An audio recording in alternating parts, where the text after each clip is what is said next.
നമസ്കാരം. പുതിയൊരു വീഡിയോയിലേക്ക് എല്ലാവർക്കും സ്വാഗതം. സ്നേഹം എന്ന് പറഞ്ഞു കഴിഞ്ഞാൽ ഈ ഒരു സംഭവമാണ്. അതായത് നമ്മൾ ഒരുപാട് പേര് സന്തോഷ് കെ നായർ മരിച്ചപ്പോൾ വീട്ടിൽ വന്നിട്ട് കണ്ടു. അവരൊക്കെ എന്ന് പറഞ്ഞു കഴിഞ്ഞാൽ എല്ലാവരും വലിയ ദുഃഖത്തിലൊന്നും അല്ല വന്നത്. ക്യാമറേൻ്റെ മുന്നിലൊന്ന് നിൽക്കാനുള്ള പൂതി. പിന്നെ ആരെങ്കിലും ചോദിച്ചു കഴിഞ്ഞാൽ നീ പോയില്ലടോ എന്ന് ചോദിക്കുമ്പോൾ പോയി എന്ന് പറയണ്ടേ, അതിന് വേണ്ടിയിട്ട്. അല്ലാതെ വേറൊരു ദുഃഖവും കാര്യങ്ങളൊന്നും നമ്മളവിടെ കാണാനില്ല. പലരുടെയും മുഖത്ത് എന്ന് പറഞ്ഞു കഴിഞ്ഞാൽ ദുഃഖമൊന്നുമില്ല, പോയവൻ പോയില്ലേ എന്ന് മാത്രം. പക്ഷെ അവിടെ ദുഃഖിച്ചിരിക്കുന്ന ആ കുടുംബാംഗങ്ങളെ പോലെ എനിക്ക് തോന്നുന്നത് മകളെ, ഭാര്യയെ, അല്ലെങ്കിൽ അതുപോലെ തന്നെ ദുഃഖമുള്ള ഒരു മനുഷ്യനെ കൂടി അവിടെ കണ്ടു. വേറെ ആരെയുമല്ല, സഭാപതി എന്ന് പറയുന്ന ഒരു തമിഴ്നാട്ടുകാരനെ, ഒരച്ഛനെ. ആ മനുഷ്യൻ കരയുന്നത് കണ്ടപ്പോഴേ എന്തിനാണ് ഇത്രയും ജനങ്ങൾ വന്നത്? സന്തോഷ് എന്ന് പറയുന്ന ഒരു മനുഷ്യനെ ആ ഒരു ബഹുമതി മാത്രം മതി. അത്രയും വലിയൊരു ബഹുമതിയാണ് ഈ സഭ എന്ന് പറയുന്നയാൾ കൊടുത്തത്.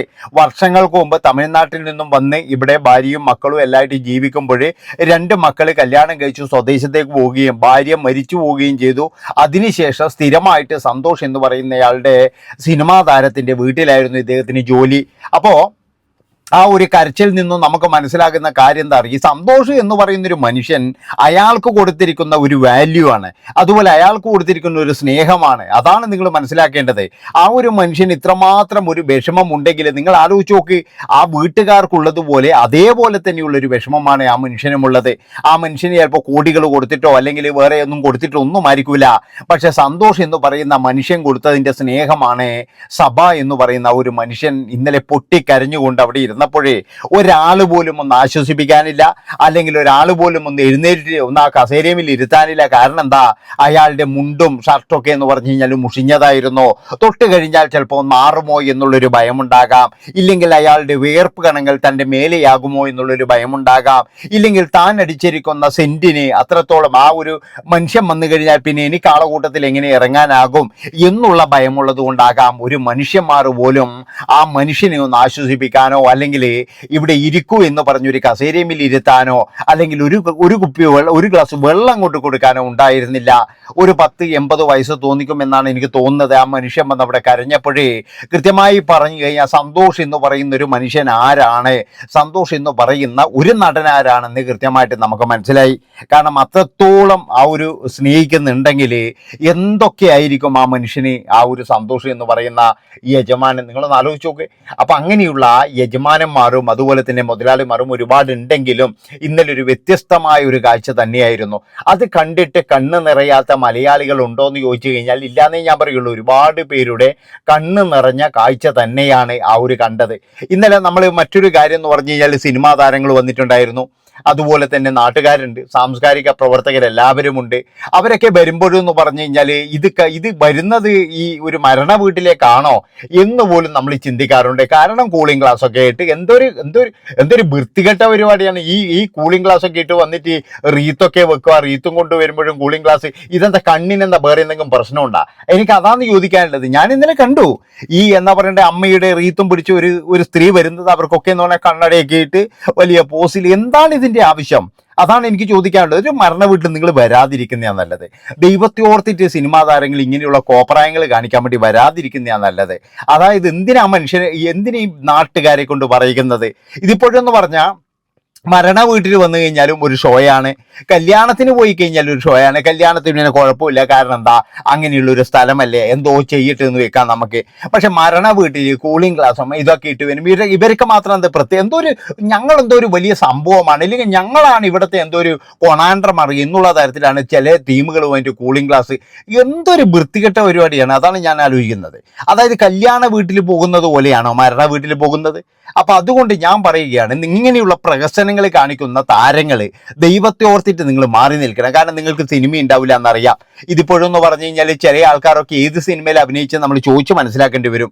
അതേപോലെ സ്ഥിതി ഉണ്ടായാലും കണ്ണിലുള്ള കൂളിംഗ് ഗ്ലാസ് മാറ്റാൻ തയ്യാറല്ല.